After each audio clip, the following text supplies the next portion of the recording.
objavili receptor GPR133, ktorý riadi tvorbu kostí a bráni ich rednutiu, a našli látku, ktorú pomenovali AP503, ktorá ho aktivuje. Ukazuje, že AP503, tá nová zlúčenina, napodobňuje prirodzenú aktivitu receptoru a mohla by nielen spomaľovať stratu kostí, ale takisto ich aj regenerovať. Pojďme se pobavit nad tím, že vědci zjistili novou cestu, jak z vás udělat Wolverina. A udělat vám nezničitelné kosti, abyste mohli z vašich rukou střílet takovéhle ty nože a pak útočit. Nebo se mýlim, Nino? No, tak úplne nie. Každopádne toto je nádherná ukážka výskumu, ktorý proste tak trošku robím aj ja, alebo teda ukážka výskumu in silico, kedy v podstate vedci z Univerzity Leipzig objavili receptor GPR133, ktorý riadi tvorbu kostí a bráni ich rednutiu, a našli látku, ktorú pomenovali AP503, ktorá ho aktivuje. Každopádne, ako bola táto látka nájdená? Pomocou špeciálneho počítačového screeningu, kedy v podstate vyberali z veľkej databázy rôznych látok, ktorá z tých látok by bola najviac príbuzná prirodzenému substrátu pre GPR133. A pričom v experimentoch na myšiach táto zlúčenina výrazne zvýšila práve hustotu kostí, a dokonca aj u tých s osteoporózou, ktoré už vlastne mali osteoporóze podobné zmeny. Tak. No a toto ukazuje, možno si niektorí z vás pamätajú, že už sú nejaké popísané výskumy na to, kedy v podstate v prostredí in silico vieme nájsť liečivo, ktoré ešte predtým nebolo popísané, a môžeme ho vlastne aplikovať vo výskume.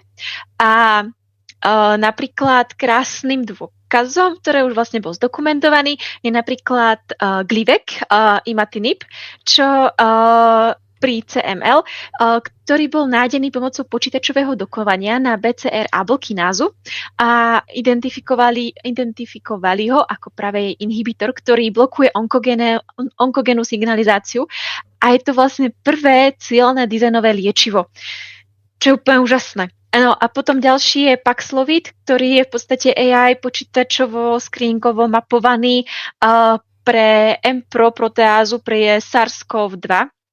A takisto toto špeciálne liečivo sa kovalentne viaže na katalytický nacystén a znižuje replikáciu víru o 89%. Takže takéto možnosti nám ponúka vlastne vývoj AI a počítačových technológií, ktoré vlastne môžeme potom aplikovať v štruktúrnej bioinformatike, čo je vlastne vec, na ktorú sa zameriavam v mojom doktorandskom štúdiu. A teraz naspäť k tej osteoporóze a jak to vlastne teda celé prebieha a prečo je to úplne super.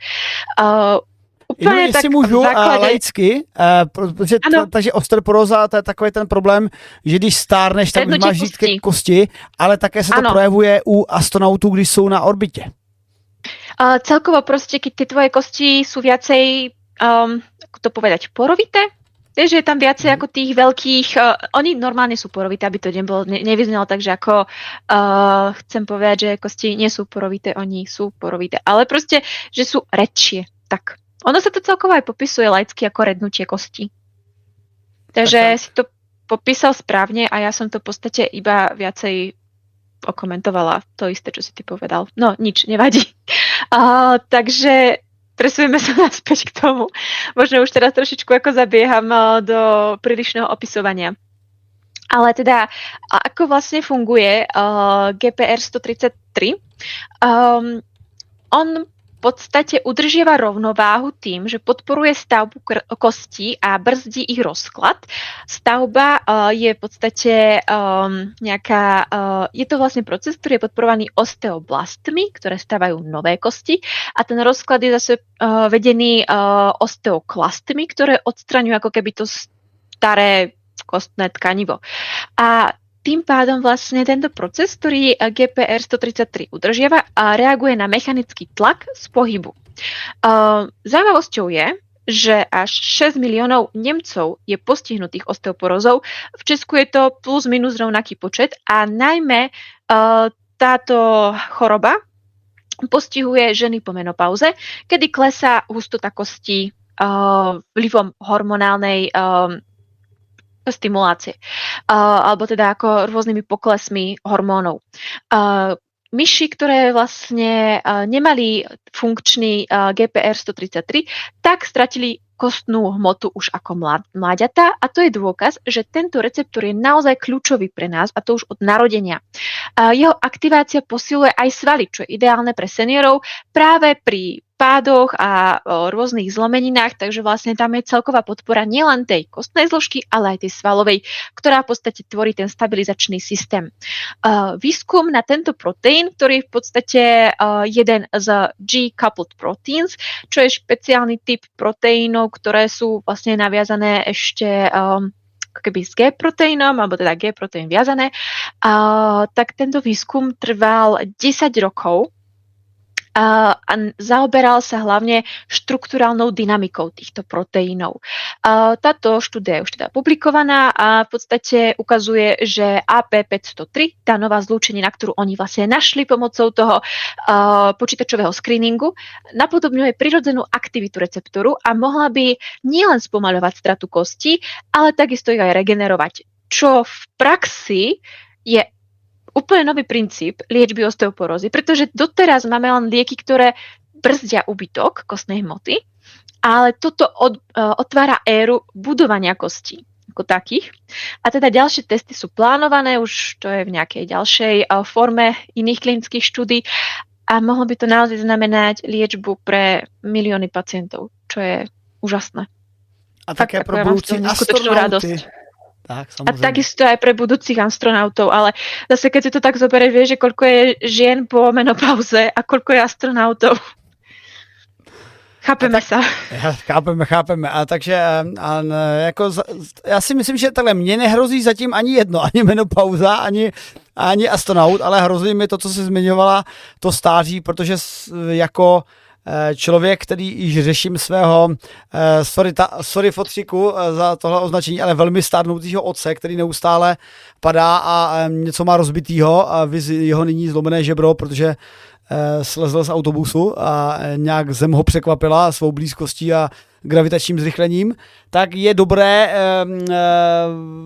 právě tohleto sledovat, protože dřív nebo později tohle přijde všem a když se výzkum právě zastavení i zvrácení osteoporotického řídnutí kostí dokáže vyzkoumat, tak já budu jenom protože vzhledem tomu, jak aktivně dělám sport, tak si tu zadělávám na rychlejší zlomeniny. Na druhou stranu, to je vlastně i to, co tomu pomáhá řídnutí kostí, že třeba právě na orbitě to není o tom, že by bylo tolik astronautů, ale že prostě na orbitě je viditelné, že i ve stavu nepříznivém pro lidský organismus, kde dochází k tomu řídnutí kostí, tak to jde zvrátit cvičením. Takže cvičení je důležité.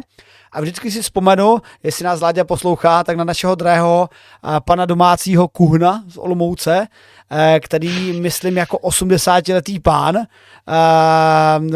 u kterého bych očekával, že sotva uzvedne tušku, tak pobíhal nahoru s plnými kýbly cihel a malty o 3 patra výš, kde já i Láďa jsme funěli vybíhajíc po škole a z hospody, tak on říkal, no dobře, já běhám, jak se zastavím, tak umřu. Takže jenom jako ukázka, že ano, cvičení je důležité a pro udržování svalů a kostí, ale i výstup tady studie z Leipzig University, která může proti tomu pomoci a je skvělé, že medicína funguje i v tomhletom aspektu a v dalších aspektech, jako třeba v očkování a podobně, pane Kennedy a další idioti z českého prostředí.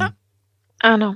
A takisto ja som strašne rada, že tunak máme veľmi pekný príklad toho, ako v podstate tie moderné technológie AI nielen v rámci screeningu liečiv, ale aj v rámci molekulového dokovania alebo štruktúrnej analýzy pomocou tvorby nových modelov skrz AlphaFold, tak nám dokážu tú medicínu urýchliť a priniesť nový pohľad, ako vlastne tie choroby môžeme liečiť.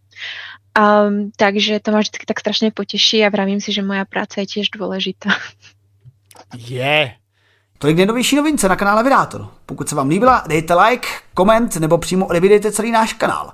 Pokud se vám něco nelíbilo, tak nám to napište taky do komentáře, zvýšíte nám aspoň dosahy a my to třeba do příště napravíme.